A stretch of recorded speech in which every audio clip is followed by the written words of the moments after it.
Hello everyone, welcome back to my channel Methopedia. I hope you all are fine. अभी तक आपने देखा होगा हमने दो वीडियो लेक्चर्स कंप्लीट किए हैं अपने होमोमॉर्फिज्म से रिलेटेड, जिसमें हमारा जो फर्स्ट लेक्चर के अंदर हमने समझा कि होमोमॉर्फिज्म है क्या, और सेकेंड लेक्चर के अंदर हमने बिल्कुल बेसिक थ्योरम्स की होमोमॉर्फिज्म से रिलेटेड। इसके अलावा हमने मोनोमॉर्फिज्म, एपीमॉर्फिज्म, ट्रिवियल होमोमॉर्फिज्म, आइसोमॉर्फिज्म क्या है, इनका भी एक बार बेसिक समझ लिया था। ठीक है, आपके पास मोनोमॉर्फिज्म, एपीमॉर्फिज्म, ट्रिवियल होमोमॉर्फिज्म तो इतना ही है, लेकिन आइसोमॉर्फिज्म आपके पास डिटेल में भी है आगे। ठीक है, तो आज की वीडियो में हम इसके बाद का टॉपिक यानी कि अपने क्वेश्चंस देखेंगे, कुछ एग्जांपल्स देखेंगे इसी से रिलेटेड। ठीक है, एग्जांपल की स्टेटमेंट देखिए क्या है। Let G be the additive group of real numbers and G dash be the multiplicative group of positive real number. और आपके पास फाई जो कि मैपिंग डिफाइन है जी से जी डैश पर, वो क्या है, डिफाइंड बाय, किस तरीके से डिफाइंड है, phi of x is equal to e of x. ठीक है, then show that phi is an isomorphism of G on to ji dash. आपके पास मैपिंग दी हुई है फाई जो कि जी से जी डैश पर है, और किस तरीके से डिफाइन है, phi of x is equal to e raise to the power x. और आपको क्या दिखाना है कि फाई जो है आइसोमॉर्फिज्म है। अब आपको पता है आइसोमॉर्फिज्म किस तरीके से दिखाते हैं। आइसोमॉर्फिज्म के लिए आपको सबसे पहले प्रूफ करना होगा homomorphism, then one one, then on to. यानी कि किसी भी मैपिंग को अगर आप आइसोमॉर्फिज्म दिखा दें, वन वन दिखा दें और ऑन टू दिखा दें, तभी आप उसको क्या कह सकेंगे, isomorphism. Homomorphism, one one plus on to, ये तीन रिक्वायरमेंट है। इसके अलावा सबसे पहले आपको क्या दिखाना पड़ता है कि जो मैपिंग है वो वेल डिफाइंड है, यानी कि वो फंक्शन बन भी रहा है या नहीं। यानी कि देखो आपके पास फंक्शन के लिए सबसे बेसिक रिक्वायरमेंट क्या होती है। देखो यहाँ पर आपके पास जी है, यहाँ पर जी है। कोई भी एक एलिमेंट यहाँ के दो एलिमेंट पर मैप नहीं होना चाहिए। आपने क्लास 12th के अंदर भी पढ़ रखी है यही चीज़ कि हमेशा फंक्शन के अंदर या तो एक एलिमेंट यहाँ का एक एलिमेंट पर मैप होगा, या फिर यहाँ के दो एक एलिमेंट पर मैप हो सकते। यानी कि अगर x not equal to y है, जी के आप दो डिफरेंट एलिमेंट ले रहे हो, तब भी उनकी इमेज सेम आ सकती है, लेकिन एक एलिमेंट की दो इमेज नहीं आ सकती। ठीक है, तो ये होता है वेल डिफाइंड प्रूफ का है ना। तो सबसे पहले तो देखिए फंक्शन किस तरीके से डिफाइन है। फंक्शन है हमारे पास phi of x is equal to e raise to the power x. ये तो आपको दिख रहा है फंक्शन बन रहा है, क्यों, क्योंकि अगर आप x की कोई दो डिफरेंट वैल्यू डालोगे तो उनके आंसर्स दो ही आएंगे। किसी भी एक x की वैल्यू के लिए e raise to the power x एक पर्टिकुलर ही आएगा, यानी कि कभी भी हमने ये नहीं कहा कि e raise to the power कभी तो 1 आता है और कभी e आता है। देखो e raise to the power तो हमें e raise to the power 1 तो हमेशा e ही आएगा ना, कोई ऐसा नहीं है कि कभी e आएगा और कभी 1 आएगा, ऐसा नहीं है। ठीक है, तो ये मैपिंग तो ऑलरेडी वेल डिफाइन है। आप इस तरीके से लिख भी सकते हैं कि EX जो है यूनिक एलिमेंट पर मैप होगा जी डैश के, इसलिए ये जो फाई है आपके पास ये वेल डिफाइन है। इसके बाद जो हमारे पास मेन जो तीन चीज़ें आपको प्रूफ करनी है, homomorphism, one one plus on to, उस पर आते हैं। ठीक है, सबसे पहले देखिए होमोमॉर्फिज्म। होमोमॉर्फिज्म के लिए हमें क्या करना है, दो एलिमेंट लेने होते हैं डोमेन से। अब डोमेन के अंदर आपके पास क्या है, ग्रुप जी। ग्रुप जी क्या है, additive group of real number, यानी कि जी ग्रुप का जो आपके पास एल्जेब्रिक स्ट्रक्चर है, या फिर मैं एल्जेब्रिक स्ट्रक्चर का ग्रुप है, तो उसके लिए जो बाइनरी ऑपरेशन है वो क्या है, प्लस। ठीक है, तो जी के लिए आपके पास बाइनरी ऑपरेशन है प्लस। और जी डैश जो है आपके पास मल्टीप्लिकेटिव ग्रुप है पॉजिटिव रियल नंबर का। तो जी तो क्या है, जी के लिए बाइनरी ऑपरेशन आपके पास प्लस है, और जी डैश के लिए आपके पास बाइनरी ऑपरेशन डॉट। ठीक है, अब होमोमॉर्फिज्म के लिए आपको क्या दिखाना है, आपने दो एलिमेंट लेने हैं। सबसे पहले तो x1 और x2 कहाँ से ले रहे हो आप, डोमेन में से। डोमेन क्या है, जी। ठीक है, अब इन पर इनको आपको दोनों को ऑपरेट करना है। इनके बीच में ऑपरेशन कौन सा लगेगा, जो ऑपरेशन जी के अंदर है। जी के अंदर ऑपरेशन है आपका प्लस का। ये इक्वल किसके आएगा आपके पास, आपको किसके इक्वल प्रूफ करना है, phi of x dot phi of y के। चलिए देखो लिख भी लेते हैं हम साइड में। ये चीज़ आपको एग्जाम में नहीं लिखनी, ये जो मैं अब लिख रही हूँ इसको सिर्फ आपको रिमाइंड करना है कि हमें ये चीज़ लेकर चलनी है और यहाँ तक हमें पहुँचना है, ठीक है। देखो इनके बीच में डॉट क्यों लगाया है, क्योंकि ये एलिमेंट भी आपके पास जी डैश का है और ये एलिमेंट भी आपके पास जी डैश का है। जी डैश के दो एलिमेंट जब ऑपरेट होंगे तो उनके बीच में जो बाइनरी ऑपरेशन आएगा वो कौन सा आएगा, जो जी डैश का बाइनरी ऑपरेशन है। जी डैश का बाइनरी ऑपरेशन है आपके पास डॉट, तो यहाँ पर भी आपके पास क्या आएगा, डॉट, ठीक है। अब देखिएगा ध्यान से, यहाँ पर आपके पास प्लस है। अब देखिए phi of x1 plus x2 किसके इक्वल आएगा। माइंड में सिर्फ आपको ये ध्यान रखना है कि हमें इस चीज़ तक पहुँचना है, यानी कि ये तो क्या है e raise to the power x1 और ये क्या है e raise to the power x2, ठीक है। तो इसको देखिए, ये हमने लेफ्ट हैंड साइड खोलनी स्टार्ट की और राइट हैंड साइड के इक्वल हम पहुंच जाएंगे। होमोमॉर्फिज्म दिखाने के लिए हमें ये कंडीशन दिखानी पड़ती है, इसीलिए हमने लेफ्ट हैंड साइड ली और हम राइट हैंड साइड तक पहुंच जाएंगे। अब आप देखिए यहाँ पर e raise to the power x1 plus x2 को हम लिख सकते हैं e raise to the power x1 dot e raise to the power x2। ये चीज़ किसके इक्वल है, ये चीज़ इक्वल है फाई ऑफ x1 के इक्वल और ये चीज़ इक्वल है फाई ऑफ x2 के इक्वल, ठीक है। ये फाई ऑफ x1 की वैल्यू है, फाई ऑफ x2 की वैल्यू, ये आपके पास आ गया RHS के इक्वल। यानी कि RHS आप लिखिए या ना लिखिए, आपको यहाँ से पता लग ही रहा है कि आपको इसी चीज़ के इक्वल प्रूफ करना था और आपने कर भी दिया, ठीक है। तो यहाँ पर आपके पास एक चीज़ तो प्रूव हो गई कि फाई जो है आपके पास वो होमोमॉर्फिज्म तो है। फाई इज अ होमोमॉर्फिज्म, ठीक है। अब आपको सेकंड क्या प्रूव करना है, 1 1, ठीक है। ध्यान से देखो 1 1 के लिए हम क्या दिखाते हैं। देखो 1 1 का मतलब क्या है, अगर आपके पास ये जो मैप है फाई, ये जी से जी डैश पर है। 1 1 का मतलब क्या है कि जी का एक एलिमेंट जी डैश के एक यूनिक एलिमेंट पर ही मैप हो, ठीक है, इस तरीके से। यानी कि कोई भी दो एलिमेंट एक पर ना मैप हो, अगर एक एलिमेंट दो पर मैप होता है इस तरीके से तो ये तो फंक्शन ही नहीं बनता, ये तो mapping he not well defined बोल देते आप। अभी 1 1 प्रूव करने के लिए आपको दिखाना है कि एक एलिमेंट की यूनिक ही आपके पास इमेज आएगी, यानी कि दो एलिमेंट की सेम इमेज नहीं आ सकती अगर 1 1 है तो। इसका मतलब आपको एक तरीके से क्या दिखाना है, अगर f x is equal to f y, कोई दो एलिमेंट की इमेज सेम है, कोई दो एलिमेंट की इमेज सेम है, वो सिर्फ तभी हो सकता है जब वो एलिमेंट सेम हो। यानी कि दो एलिमेंट की सेम इमेज नहीं आ सकती, वो सिर्फ तब आ सकती है जब दोनों एलिमेंट हमने वही लिए हो, ठीक है। जब x इक्वल टू वाई हो, यानी कि देखो मैं कहूँ यहाँ पर 1 2 3 है, यहाँ पर a b c है, ठीक है। a को आप क्या लिख सकते हो, f(1), b को आप क्या लिख सकते हो, f(2), और 3 को आप लिख सकते c को आप लिख सकते हो f(3), ठीक है।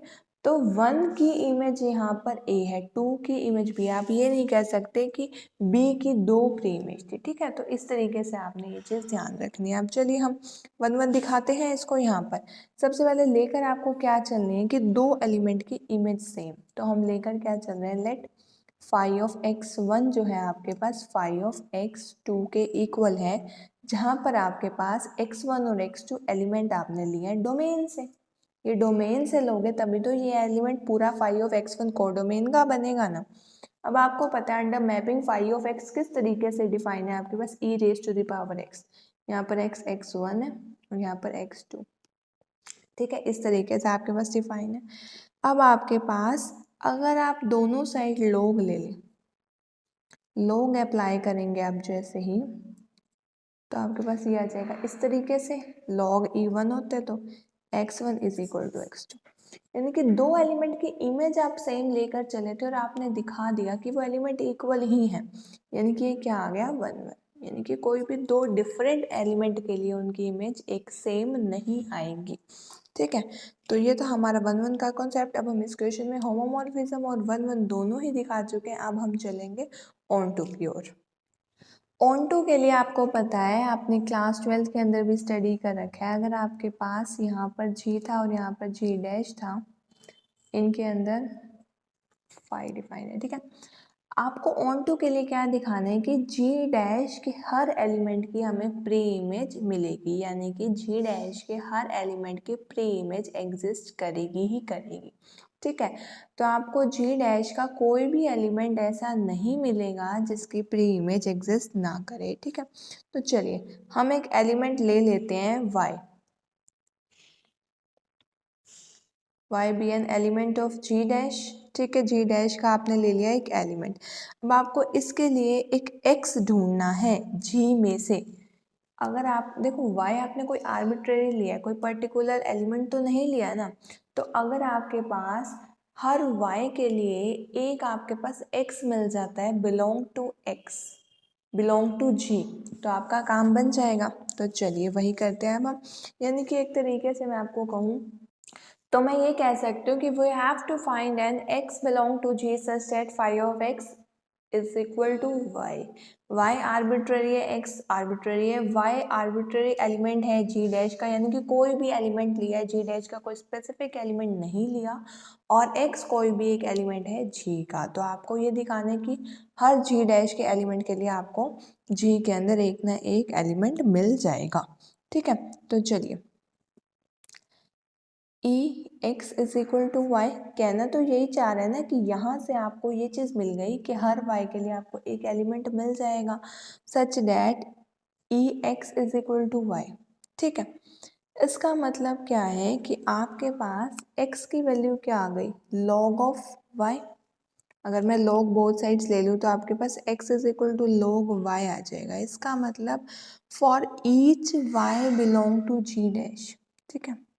अब देखो आप y की वैल्यूज पुट करते जाओ तो आपको x की वैल्यू मिल जाएगी, ठीक है। कोई भी y की वैल्यू ऐसी नहीं है यहाँ पर जिसके लिए आपको x ना मिले, ठीक है। तो आप यहाँ पे ये दिखा सकते हो for each y belong to g dash, आपके पास एक ऐसा log y मिल गया बिलोंग टू g, क्योंकि log y वैल्यू किसकी है, x की, एक ऐसा x मिल गया belong to g such that आपको इमेज क्या चाहिए थी उस एलिमेंट की y। तो चलिए देख लेते हैं।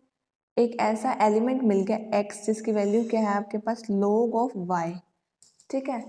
चलिए यहाँ से पुट करके देखते हैं e raise to the power log of y is equal to y, यानी कि ये जो x आपके पास जो एलिमेंट मिला है ना है x, उसकी वैल्यू आपने क्या ढूंढ ली log y, यानी कि हर y के लिए जो कि आपके पास g डैश के अंदर था आपके पास एक log y मिल गया such that phi of log y is equal to y, यानी कि हर y की आपके पास प्री इमेज आपको मिल गई that is log of y, ठीक है। तो ये था आपके पास कि किस तरीके से आपने ऑन टू प्रूव किया। आपने दिखा दिया कि हर जी डैश के एक एलिमेंट के लिए आपको प्री इमेज मिल रही है, ठीक है। तो बहुत इजी था ऑन टू प्रूव करना। आपने होमोमॉर्फिज्म 1 1 ऑन टू तीनों ही चीज़ें प्रूव कर दी। तो अब आप कह सकते हैं कि जी से जी डैश आपको क्या मिल गया है, आइसोमॉर्फिज्म, ठीक है। तो आपको इस क्वेश्चन के अंदर यही दिखाना था कि फाई जो है एक आइसोमॉर्फिज्म है from group g to ji dash. तो आपने इस क्वेश्चन को सॉल्व कर दिया, ठीक है। इतना ही काम था। जहाँ भी आपके पास आइसोमॉर्फिज्म आ जाए इसका मतलब आपको वेल डिफाइंड दिखाना है सबसे पहले, तो then homomorphism, then 1 1, then on to. अब एक और क्वेश्चन देखेंगे हम, इसी का नेक्स्ट क्वेश्चन है जस्ट आपके पास बुक के अंदर, काफ़ी अच्छा क्वेश्चन है वो भी, उसमें आपको वेल डिफाइंड भी मैं प्रूव करना बताऊंगी अच्छे से। तो चलिए उसको देख लेते हैं एक बार। स्टेटमेंट देखिए बहुत ही ध्यान से, show that an infinite cyclic group G is isomorphic to the additive group of integers, ठीक है। एडिटिव ग्रुप ऑफ इंटीजर्स यानी कि इंटीजर का group with respect to binary operation addition, ठीक है। तो इस Z को आप किस तरीके से लिखेंगे, -3 -2 -1 0 1 2 अप टू सो, ठीक है। मतलब स्पेसिफिकली आपको दिखाना क्या है इसके अंदर कि ये जो आपके पास ग्रुप है ये तो आपको दिया ही हुआ है कि इंटीजर्स का ग्रुप है, और बाइनरी ऑपरेशन इसके अंदर क्या है, एडिशन। ये आपको मेन बात ध्यान रखनी है। और ये जो ग्रुप जी है इसके बारे में आपको क्या दिया हुआ है, जी जो ग्रुप है आपके पास, जी इनफाइनाइट साइक्लिक ग्रुप है। आई होप आप अभी तक चैप्टर 1 पूरा अच्छे से क्लियर कर चुके हैं अपना, अदरवाइज आपको साइक्लिक ग्रुप नहीं समझ में आएगा तो एक बार आप फर्स्ट चैप्टर भी देख लीजिए, उसमें साइक्लिक ग्रुप की जो डेफिनेशन है, अगर आपने अभी तक फर्स्ट चैप्टर नहीं किया है तो आप पहले उस वीडियो में साइक्लिक ग्रुप समझ लीजिए, उसके बाद इस क्वेश्चन पर आइए। अदरवाइज अगर आप चैप्टर 1 के बाद ही चैप्टर 3 पे आए तब तो आपको ये क्लियर हो जाएगा, ठीक है। तो जी जो है आपके पास साइक्लिक ग्रुप है, इनफाइनाइट साइक्लिक ग्रुप। अब आपको पता है साइक्लिक ग्रुप के अंदर क्या होता है, एक ऐसा एलिमेंट हमें मिल जाता है जो उस ग्रुप के हर एलिमेंट को जनरेट करता है, जिसे हम कहते थे जनरेटर, ठीक है। तो हम कह रहे हैं लेट ए बिलोंग टू जी, ए एक ऐसा एलिमेंट है जी का सच दैट जी जो है उस ए से जनरेट हो रहा है, ठीक है। जनरेटर का मतलब तो यही होता है ना कि वो जो ग्रुप है वो पूरा का पूरा उस एलिमेंट से जनरेट हो जाएगा, ठीक है। अब जी से इस जेड पर आपको क्या दिखानी है, एक आइसोमॉर्फिज्म दिखानी है आपको, सॉरी जी से जेड पर, ठीक है। जी से जेड पर आपको आइसोमॉर्फिज्म दिखाने हैं तो सबसे पहले तो एक हम मैपिंग लेंगे और उसको वेल डिफाइंड दिखा देंगे। अगर वो वेल डिफाइंड हुई तभी हम उस मैपिंग को यूज़ कर सकते हैं, अदरवाइज हमें वो मैपिंग बदलनी पड़ेगी, ठीक है। तो चलिए हम काफ़ी इजी मैपिंग लेंगे, f of a m is equal to m for all m belong to z, ठीक है। अब आपके पास आपने किस तरीके से ये मैपिंग कंसीडर की है, f of a m is equal to m for all m belong to z, ठीक है। तो इसको सबसे पहले वेल डिफाइंड दिखाने के लिए मैंने आपको क्या बताया था कि आपको यही चेक करना है कि डोमेन का एक element more than one element of को डोमेन पर मैप ना हो। तो ठीक है, हम सबसे पहले वेल डिफाइंड ही दिखा रहे हैं। वेल डिफाइन लेने के लिए हम क्या ले रहे हैं, डोमेन के दो मेंबर ले रहे हैं। डोमेन के अंदर मेंबर्स किस तरीके के हैं, a raise to the power m. तो ठीक है, इसी तरीके के हम दो मेंबर्स ले रहे हैं, ए आई और ए जे डैट बिलोंग्स टू जी। ध्यान ये रखना, जी से जेड पर मैपिंग है तो आपको डोमेन के ही मेंबर लेने हैं, ठीक है। For all i j belong to z, ये आपने किस तरीके से लिखा, यहाँ पर जो आपने पावर में लिया था वो आपने इंटीजर लिया है, ठीक है। इसी तरीके से हमने यहाँ पर a raise to the power i, a raise to the power j जो बिलोंग कर रहा है जी में, उसमें आई जे आपने ले लिया जेड से, ठीक है। अब आपने कंसीडर किया कि a raise to the power i is equal to a raise to the power, आपने यहाँ पर a raise to the power i is equal to a raise to the power j लिया, जिससे आपको क्या मिल गया, by comparing i is equal to j, और अंडर दिस मैप आपके पास आई की वैल्यू क्या है, एफ ऑफ ए आई, और जे की वैल्यू क्या है, एफ ऑफ ए जे, ठीक है। तो यहाँ से आपको पता लग गया जब हम दो मेंबर्स इक्वल लेंगे तभी उनकी इमेज इक्वल आएगी, अदरवाइज उनकी इमेज इक्वल नहीं आ सकती। तो आप ये तो यहाँ पे इजीली कह सकते हो कि एफ जो है आपके पास वो वेल डिफाइन है। अब हम सेकेंडली देखेंगे होमोमॉर्फिज्म। होमोमॉर्फिज्म को मैं प्रीवियस क्वेश्चन में बहुत ही अच्छे से बता चुकी हूँ, तो इस क्वेश्चन में हम थोड़ा सा स्पीडली देखेंगे। होमोमॉर्फिज्म के अंदर सबसे पहले देखिए आपके पास f जो है वो g से z पर है। g के पास आपके पास जो ऑपरेशन था वो कुछ भी गिवन नहीं है तो आप डॉट ले लेंगे, यानी कि मल्टीप्लिकेशन, और z आपको ऑलरेडी दिया हुआ है कि एडिशन लेना है आपको, z का तो एडिटिव ग्रुप दिया हुआ है, ठीक है। तो होमोमॉर्फिज्म के लिए आपके लेफ्ट हैंड साइड क्या आ जाएगी, am और an दो एलिमेंट लेंगे आप, ठीक है। कहाँ से, ग्रुप जी से। ग्रुप जी के अंदर इस तरीके के एलिमेंट्स हैं, ठीक है। ऑपरेशन लगाएंगे डॉट का, इज इक्वल टू, देखो इसको हम लिख सकते हैं a raise to the power m plus n।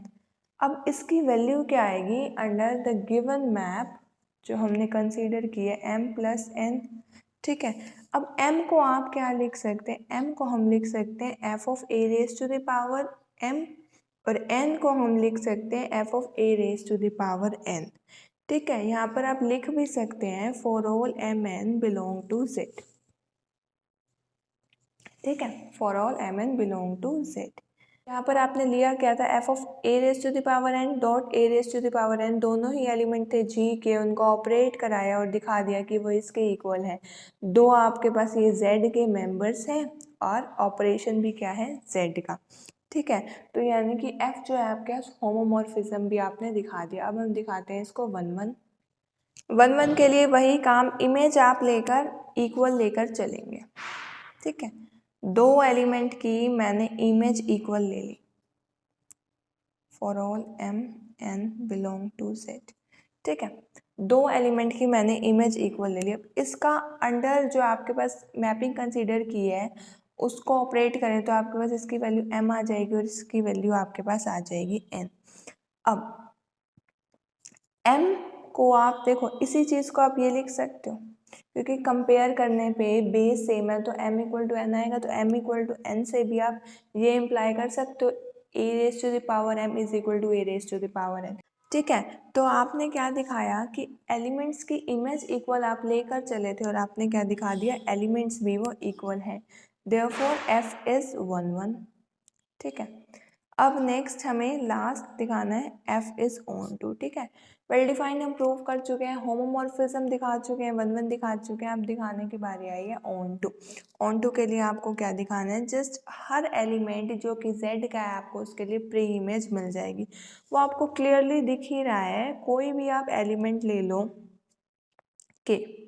ठीक है, के आपने कोई एलिमेंट लिया z से, आपको ज़रूर a raise to the power k मिल जाएगा। There exist a raise to the power k belong to z such that belong to g। g के अंदर आपके पास एक ऐसा element a raise to the power k मिल जाएगा such that a raise to the power k is equal to k। तो आपके पास यहाँ से आपने ये कह सकते हो आप कि f जो है आपके पास ऑन टू भी आ गया।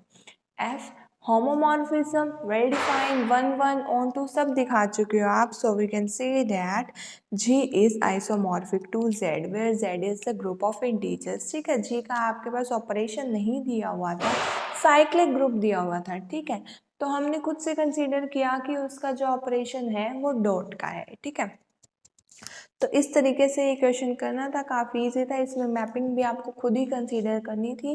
तो आई होप आपको ये क्वेश्चन क्लियरली समझ में आया होगा। बाकी भी एग्जांपल्स आपको ट्राई करना, वो इतने कॉम्प्लिकेटेड नहीं है, सारे इसी तरीके से हैं।